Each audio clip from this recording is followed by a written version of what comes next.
మహేష్ బాబు గారు లుక్ వచ్చింది ఎలా ఉంది? బాగుంది. అంటే ఆయన నంది మీద వస్తాడు కదా, అదొకటి చాలా క్యూట్నెస్ వచ్చింది.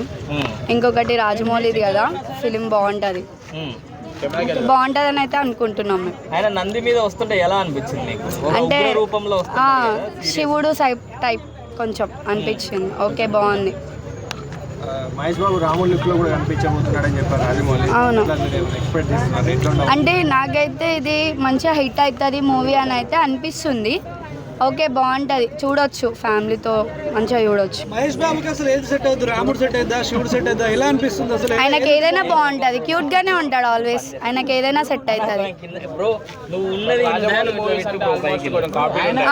ఏ కాపీడ్ ఏముండవు, మంచిగా ఉంటాయి ఆయన డైలాగ్స్ కానీ ఆయన ఇచ్చిన క్యారెక్టర్స్ కానీ మంచిగా హిట్ అవుతాయి.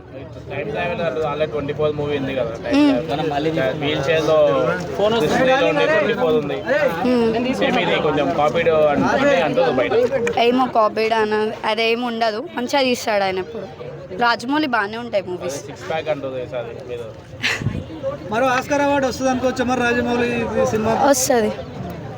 అంటే ఎక్కువ ఇలాంటి సినిమాలు చూస్తారంటారా? దేవుడున్న సినిమాలు కానీ, టైం మిషన్ సినిమాలు అంటే ఇప్పుడు నార్మల్గా కొన్ని మూవీస్ ఉంటాయి, ఫ్యామిలీతో చూడలేని మూవీస్ ఉంటాయి. దాని బదులు ఇది చాలా బెటర్ అనిపిస్తుంది నాకైతే. ఎందుకనంటే రిలీజింగ్ అట్లా మంచిగా ఇచ్చింది కదా, శివుడి మీద త్రిశూలం.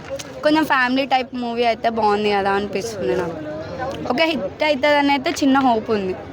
ప్రియాంక చోప్రా సీత అనుకోవచ్చా, పార్వతి అనుకోవచ్చా, ఏం చెప్తారు మీరు దాని గురించి? ఏదైతే బాగుంటుంది తనకి? పార్వతి బాగుంటుంది. మరి మహేష్ బాబు గారు శివతాండవం చేస్తారంటారా క్లైమాక్స్ లో కానీ ఎక్కడైనా? చెయ్యొచ్చు, చేయకపోవచ్చు, తెలియదు. ఏమో దేవుడి దయ, కొట్టచ్చు కొట్టకపోవచ్చు. అది మహేష్ బాబులో నాకు ఇష్టమైన మూవీ శ్రీమంతుడు. అంత ఐడియా లేవు డైలాగ్స్. మహేష్ బాబు గురించి ఏం చెప్తారు? చాలా మంది పిల్లలకి అంటే అవును, పిల్లల దాంట్లో నాకు కొంచెం ఇష్టం అన్నమాట. పిల్లలకి చాలా హెల్పింగ్ నేచర్ చేస్తాడు. అంటే హాస్పిటల్ సపరేట్ కట్టించి వాళ్ళకి రెస్పెక్ట్ ఇస్తాడు. అలా వాళ్ళ బిడ్డ కూడా చాలా రెస్పెక్ట్ ఇస్తుంది అందరికి.